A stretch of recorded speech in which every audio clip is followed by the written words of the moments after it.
Gangam style తో celebration మరోసారి మొదలు పెట్టండి. ఇండియా మరోసారి ఛాంపియన్స్ ట్రోఫీ గెలిచారు. 4 వికెట్ల తేడాతో ఈ గొప్ప విజయాన్ని అందుకుంది టీమిండియా. అన్బీటెన్ ఉంది. అన్బిలీవబుల్ సీన్ చూస్తున్నాం మనం. విరాట్ కోహ్లీ అండ్ రోహిత్ శర్మ రోకో కాంబినేషన్ లో అదిగోండి Gangam dance guys. It's time to celebrate. MSK రండి అన్న. న్యూజిలాండ్ కూడా బాగా ఆడారు.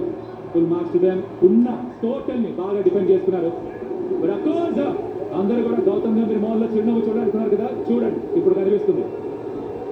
ప్రైజ్ లెస్ అంట కదా, ఎంత పెట్టినా ఏం పెట్టినా దీని వెల కట్టలేము ఈ గెలుపుని అండ్ ఈ ప్లేయర్స్ ఈ చేసినటువంటి ఘనతని. ఎందుకంటే వరల్డ్ కప్ లో T20 వరల్డ్ కప్ లో ఏం చేశారో చూసాం. మళ్ళీ తిరిగి ఐసీసీ ఈవెంట్ అలా వచ్చిందో లేదో బ్యాక్ టు బ్యాక్ 2004లో 2025లో అన్బిలీవబుల్ టీమ్. ముద్దొచ్చేస్తున్నారబ్బా ఈ టీము. ఛాంపియన్స్ 2025లో ఇది జడేజా బ్యాక్ నుంచే వచ్చింది. తనకి తెలుసు ఈ గెలుపు విలువేంటో.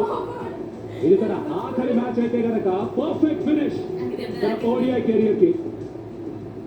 వద్దు ఆఖరి మ్యాచ్ కాదు, ఎందుకంటే ఇంత బాగా ఆడుతున్నప్పుడు ఎందుకు మానేయాలి.